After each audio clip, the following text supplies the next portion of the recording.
Ah, what a realistic looking refinery. Now it's time to realistically import oil via truck? I don't think so.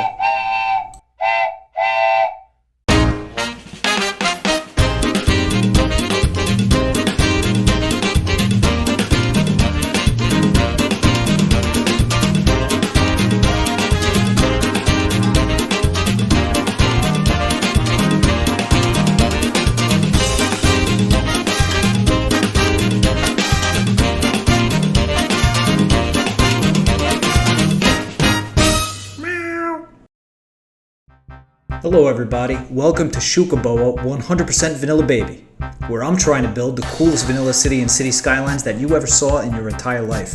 As always, I'd like to say thank you, gracias, obrigado to new Xucaboa citizens. This episode we got Jackie Paper and David Andrews. On our honor roll today we got Felipe Gomez and Thiago Pichetti. So let's get started. Looking at what we did the last two episodes, you'll see that we had leveled up our oil and ore industries to 5 stars without using the unlimited resources mod. To do that, we used extractors to remove every possible ounce of ore and oil from the ground as fast as possible until we reached those 5 stars. In the meanwhile, we had left behind placeholder skeleton industry areas that will safeguard our precious stars. Now, before we get started, let's talk about our citizens on the honor roll today. You may remember Felipe Gomez, who had the Nature Reserve main gate named as his campground back in episode 14. In the City Skylines Vanilla Facebook group, Felipe shared some screenshots of a neighborhood in his current build that he took some inspiration from our canal district here and named after me. And as a small way to say obrigado, I'm going to rename the Big Forest National Park as the Felipe G. National Forest. I think that's got a nice ring to it. Thanks, Felipe. Now looking up here on this ridge, we can see the Thiago P. Mirador that was named in episode 17. This scenic lookout tower has a great view over the first tile. And now, Thiago and I are both in the City Skylines Brazil Facebook group, and every time I share stuff there, I run into a hard time, because Xuca means something kind of gross in Brazilian Portuguese. Take a look here. Thiago commented, "Leave the cat's name alone, ha ha ha, and go watch the videos, they're very cool." I said, "Thank you, Thiago, you're a good citizen of Xucaboa." Now, of course, that was all written in Portuguese, not English. I'm living over here in Lisbon, Portugal right now. I've asked a lot of people. Nobody has ever heard of Xuca being a gross thing before. It's just in Brazil. So, Thiago, you acted with bravery, you showed true courage, you defended the honor of innocent little Xuca against all the jokers on the internet, and for that heroic deed, we're giving you a frickin' statue of you riding a horse. Alright, you got a statue. This statue is gonna go right here in this little triangle spot that will be seen by many visitors to the Sunset Beach neighborhood. Alright, we'll just replace some of the vegetation, some of the bushes that we cleared out to make it nice again. And since we can't put a name on a statue, we'll use the rosebush hedge props to write the letter T for Thiago. So, on behalf of the city of Xucaboa, and Xuca, and my girlfriend, who actually named Xuca, let me just say, you rock!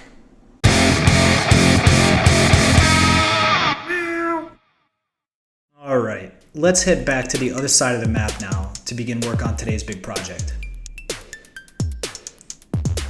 We'll take a look at our 5-star oil industry that we have in place, and let's start clearing out some of this infrastructure we won't be keeping. Right. Ooh, look at all these bushes. Let's do a quick time lapse here and get rid of every single bush. If this is your first time watching Xucaboa 100% Vanilla Baby, then this will be your first glimpse of the insanity that is inside of my brain when it comes to clearing out individual bushes. The only trees and bushes I want on the map are the ones that I plant down personally, because I plant a lot. But let's take a look at these trees. I'm not going to clear them out just now because we're not building here, but let's see if we can spot any charismatic megafauna roaming this jungle. And would you looky here, we got a little bison.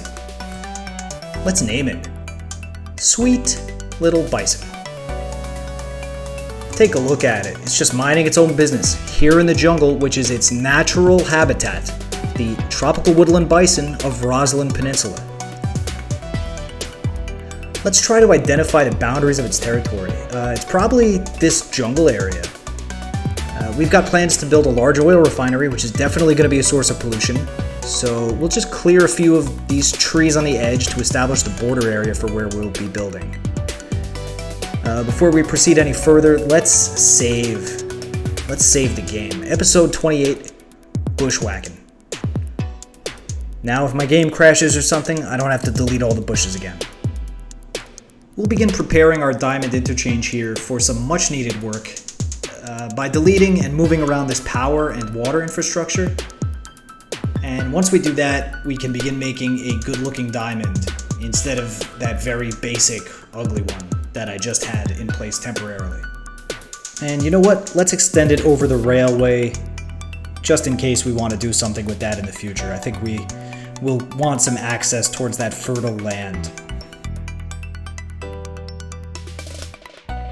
Right now, I'm just trying to align my elevation steps with 20 units length before I drop down to ground level and connect to the highway. Since the highway isn't perfectly straight, I'm going to have to use very small angle differences and not build perfectly perpendicular to the bridge. That's okay, it's still going to look just fine, just fine.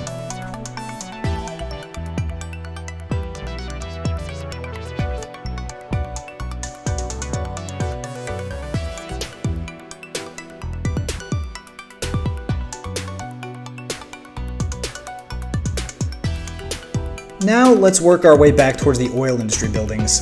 Ay caramba! Secret bushes underneath. Get him, get him, get him! Alright, we'll build a temporary dirt road right here so we can move these buildings over. Remember, we cannot delete our industry main building or we will lose our 5-star status. And we'll just clear the rest of these little bushes here. And now it's time for Inspiration Station.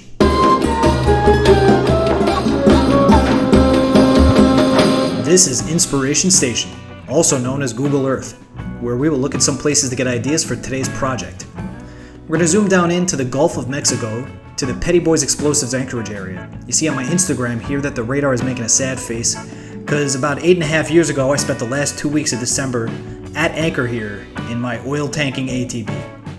I thought we'd never get out of there.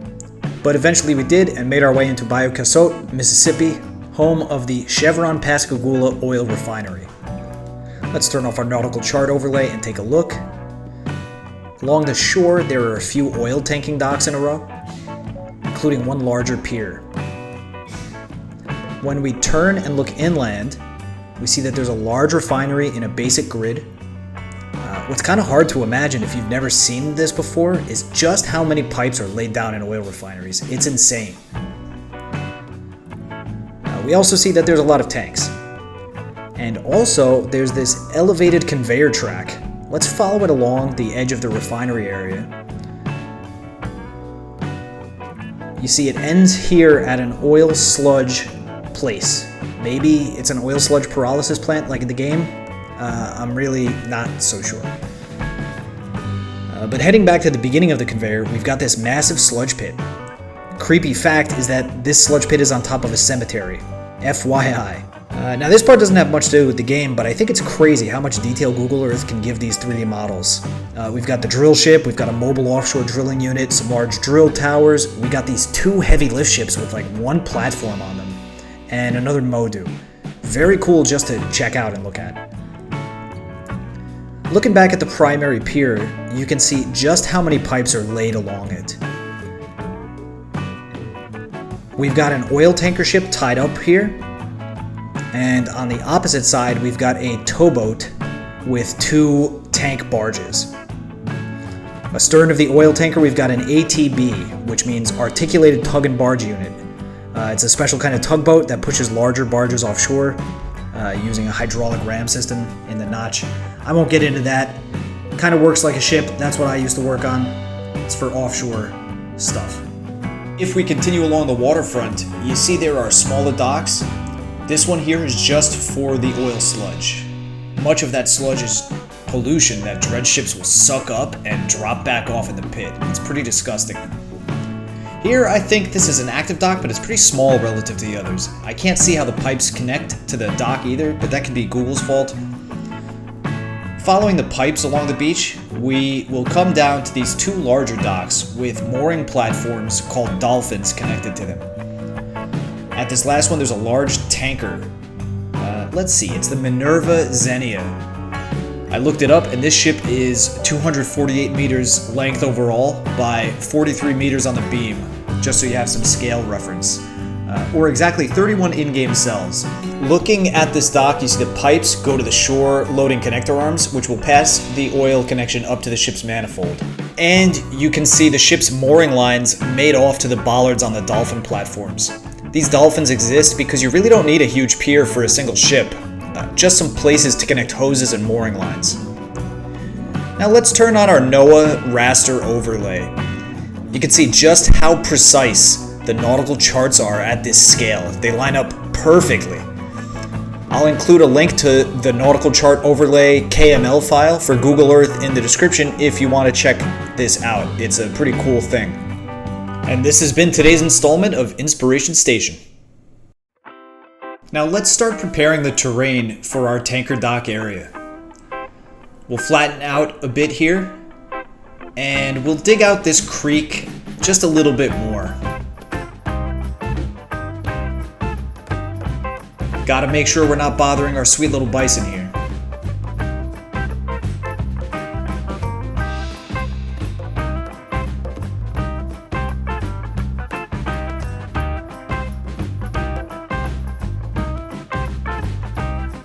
Here, I'm just laying out 23 units of gravel road.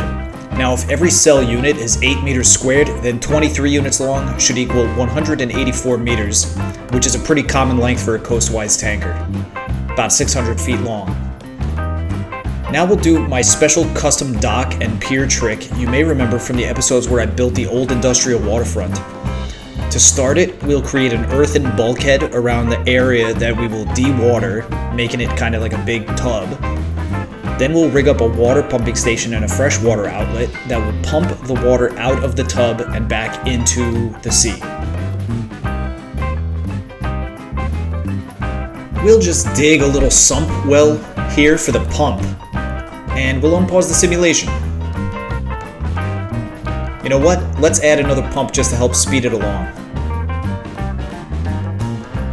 While we wait, we can turn off some of these buildings over here to reduce our spending. We don't need those to be turned on right now.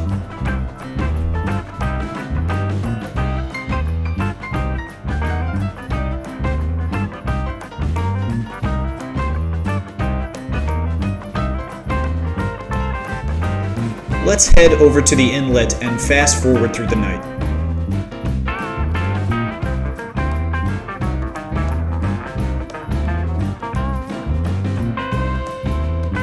Alright, daylight again, and we see that the tub has been de-watered. Let's flatten out the terrain inside to give us a nice level building surface.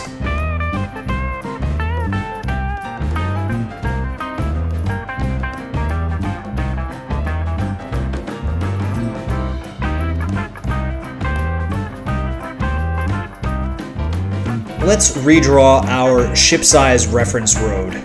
23 units long, 184 meters. Now, because this is an oil tanking dock, I'm going to use monorail track road, which kinda looks like pipes. I mean, they're elevated pipes, but I think this is as close as we can get in vanilla, so we'll just have to pretend. But I think it works. Now, for the dolphins, I'm going to set them up alongside the dock, kind of how we saw in Pascagoula.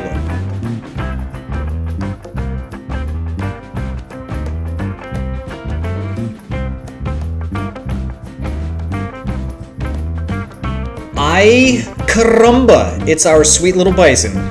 Eating. Must be snacking on some dried up seaweed and clams. The tropical woodland bison of Roslyn Peninsula has been known to eat crabs as well. Alright, let's escort this bison out of this extremely dangerous construction site. See ya! Alright, let's finish up these dolphins now.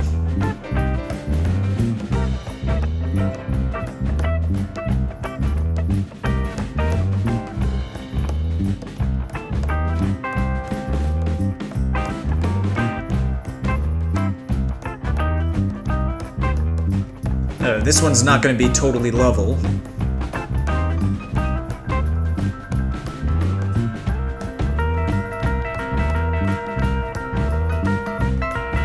That's better.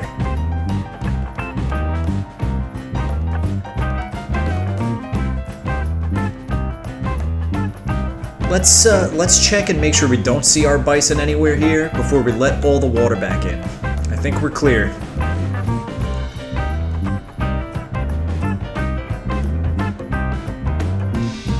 And we'll just smooth out all of that bulkhead and let the water come rushing in.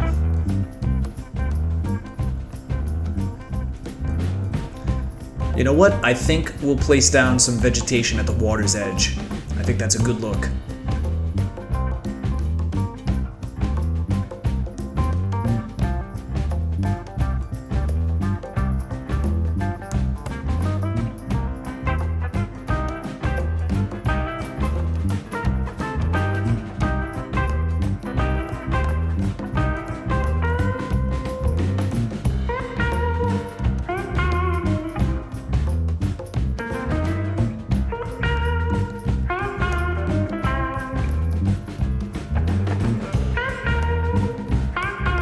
Let's figure out the best way to work up this slight incline.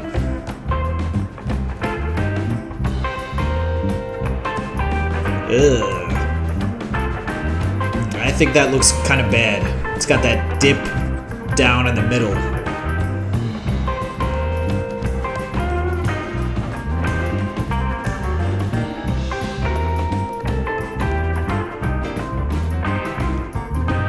There, I think that looks a little better.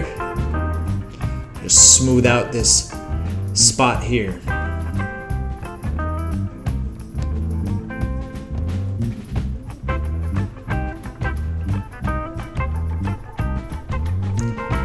Now let's extend our industrial area down there and begin moving some assets. We'll put this tank right down here. Let's smooth that out just a little bit more. The tank should be a little bit above the monorail track so it doesn't seem so elevated. And it didn't work anyway. That's fine. That's fine. We'll leave it. Now we'll add some new tanks, and you see I'm setting these to empty. I do not want these to receive any oil imports. Alright? They're just there for the look. I don't want any traffic heading down towards this dock.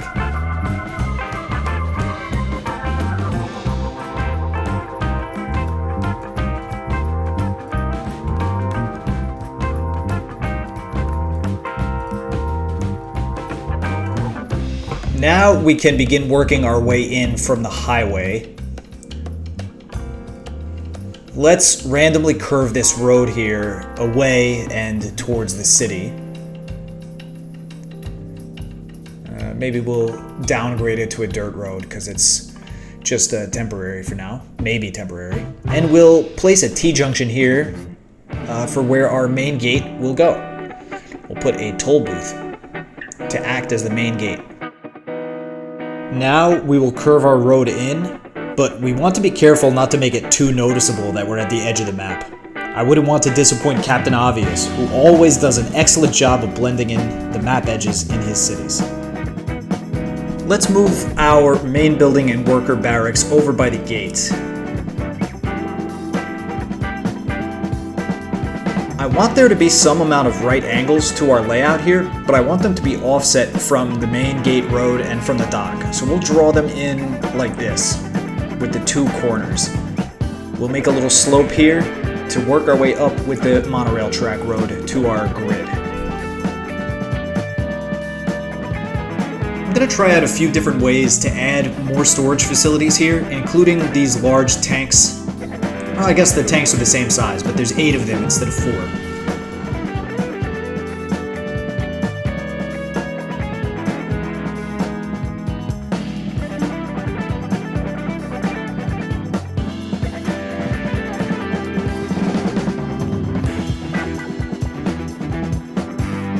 We'll add this cavern as well, which has a lot of pipes around it. More pipes equals more realism, and and so we'll place that down.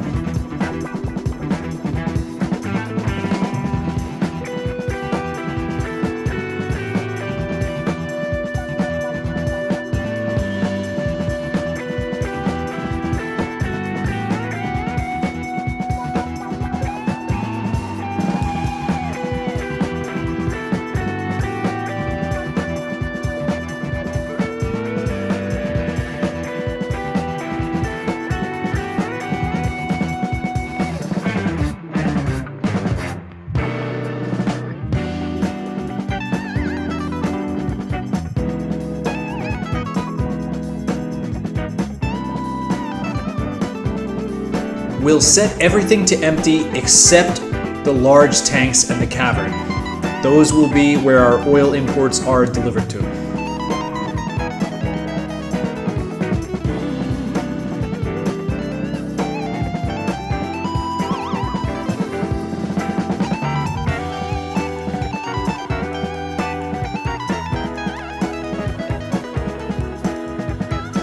Let's take a look at our naphtha cracker here.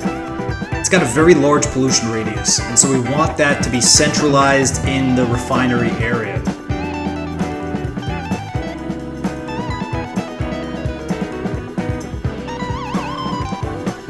We'll put down the unique petroleum refinery here, which actually has a smaller pollution footprint than the other industry assets.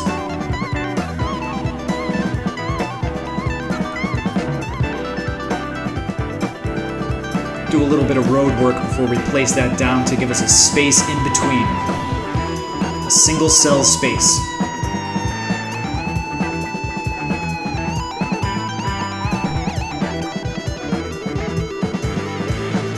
Now ideally, I'll be very happy if I can place down 2 of each type of processor.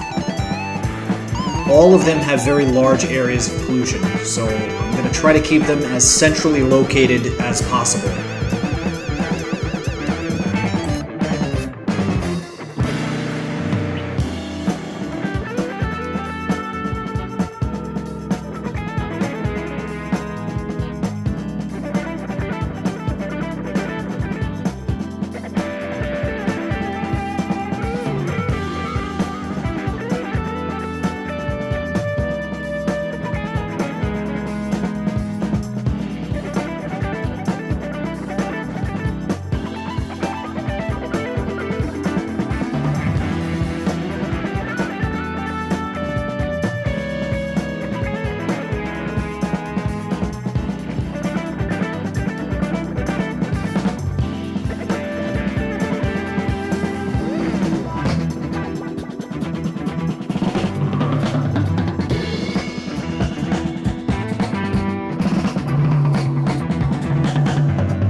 Now, what I might as well do is add an oil power plant in the refinery area, since oil is going to be coming in this way and the area is already polluted.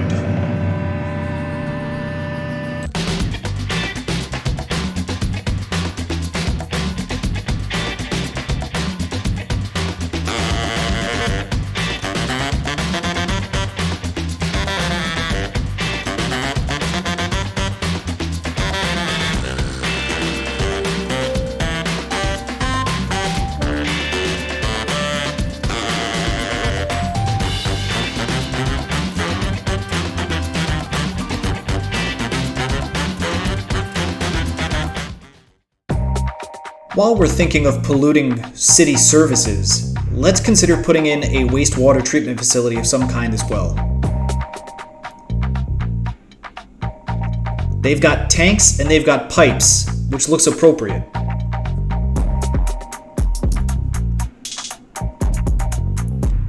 I think this larger one is a bit better because it comes with that type of open pool in the back. If you remember looking at the Pascagoula refinery, there were some open water areas around the tanks, so that makes sense here.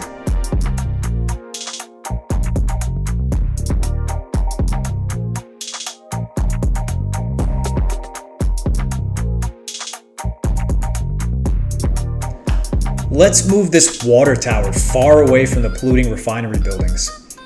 First, we'll clean up our pipes, and we'll place it over here by the T-junction.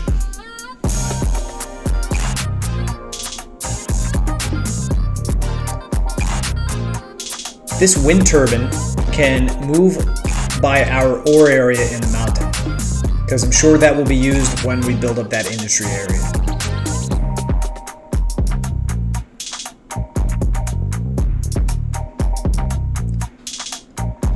Let's add one more of these so that we have two larger facilities making petroleum. The large unique factory makes a unique factory product called fuel, which uses plastics, petroleum, and metals. That said, the product functions the same way as the other unique factory products.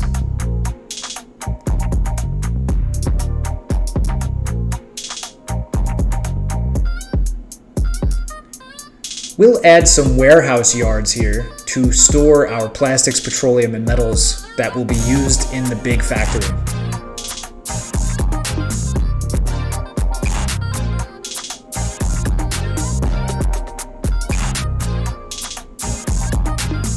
The metals will be imported from our ore processing facilities. The plastics and petroleum will be made right here at the refinery.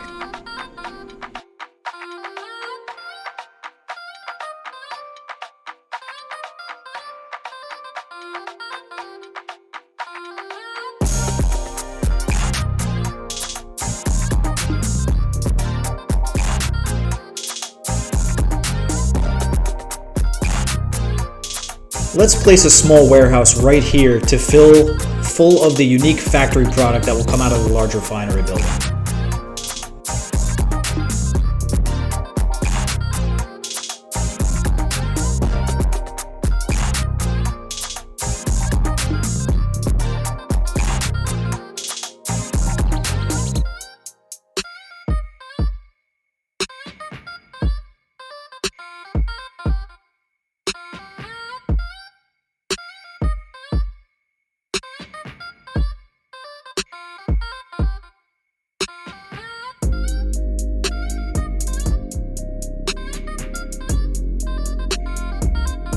Now, let's get into detailing the area a little bit. We'll add some fencing all around the property. Interestingly, the fence connects to the cavern fence nose, which I think is pretty cool. Now we'll use gravel paths and some vegetation too, and we'll fill in all the spaces between buildings.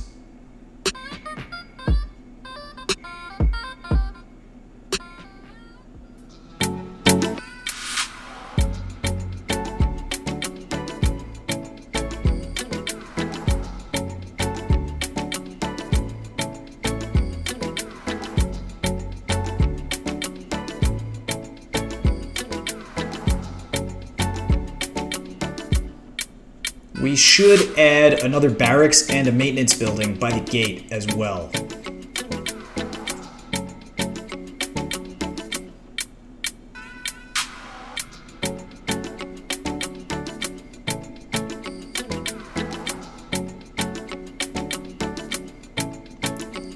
Now these 4-lane industrial road stubs look a bit like empty lots, so we'll place a couple of them down instead of doing everything with dirt.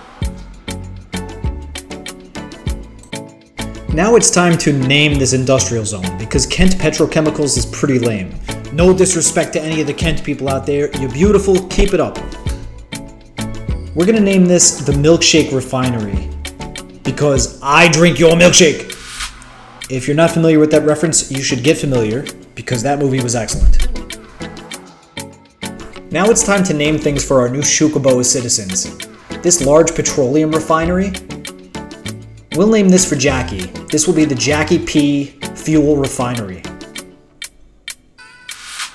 And the oil power plant, right here, we'll call the David A. Power Station. Alright, listen up my people. If you want to be a Xucaboa citizen and have something named for you in an upcoming episode, just be sure to subscribe, like, and comment. You're a valued member of this community, and you can directly influence the future of this city. Alright, so we've unpaused the simulation and we're just going to make sure things are up and running smoothly. You see, we've spent nearly $1 million so far and have no returns to show for it yet. We're still importing a lot of oil to fill our tanks, but once they're filled up, that expense should drop considerably.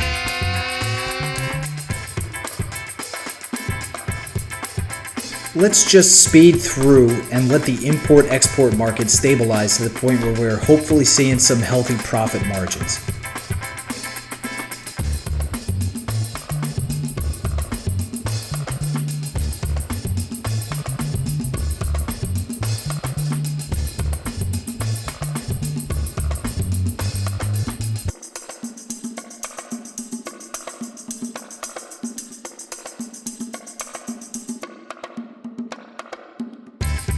We're starting to rake in some cash now and recover our initial investment. I think it's important for me to reiterate that I'm not designing this refinery to be the best money-making industries DLC layout you've ever seen before. I'm just trying to make it look cool, but it does have to make some money. It does have to get some cash. So as long as we're making some healthy, positive income, I'll be very happy.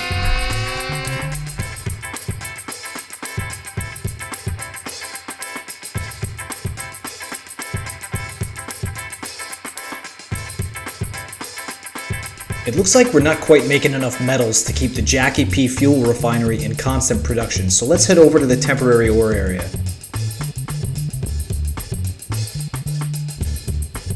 Clear out this storage area, place down a larger rotary kiln plant. It's this big asset right here. That should give us a boost.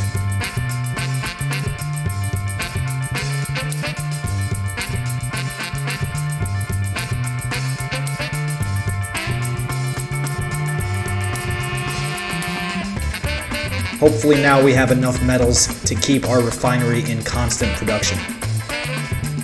Looking back at our diamond, let's get rid of these stoplights and put in some stop signs. Everything looks like it's moving pretty smoothly.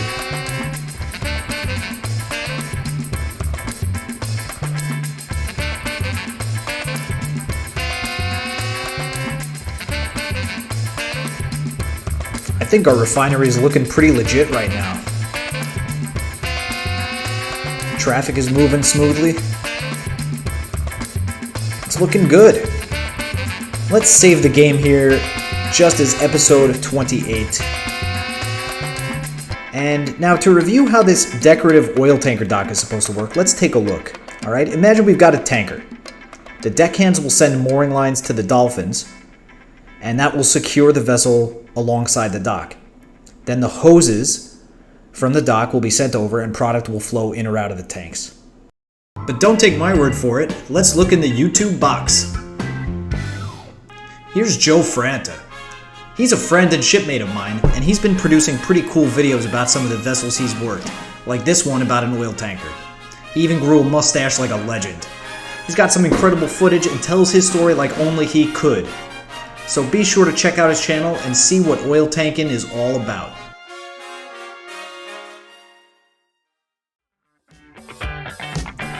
Now, back to our oil tanking facility. Let's just hit the time lapse until we get the city budget back to $1 million.